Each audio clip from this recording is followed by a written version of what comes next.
siku ambayo mtoto, baba hawatosaidiana chochote. Yauma yafirru almar'u min akhihi wa ummihi wa abihi wa sahibatihi wa bani likulli imri'in yawmaidhin sha'nu yughni. Tuiogopeni siku hiyo.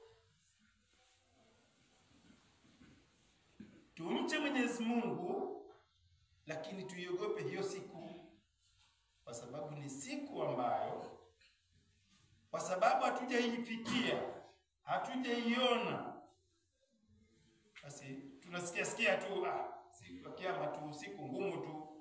Lakini ni siku ambayo mtu, baba atamkimbia mwanawe, atamkimbia mkewe, atamkimbia ndugu yake.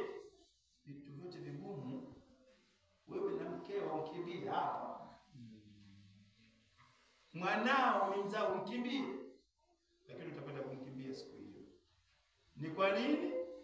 Ni kwa uzito wa hiyo siku hiyo. Baba hatumsaidia mwanawe, wala mtoto hatumsaidia babi kitu chochote. Inna wa'da Allahi haqq, miadi ya Mwenyezi Mungu ni kweli.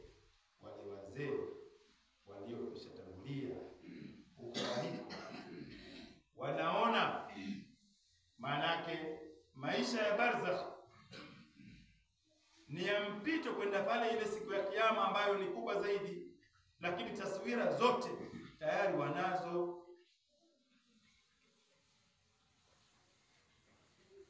Miadi ya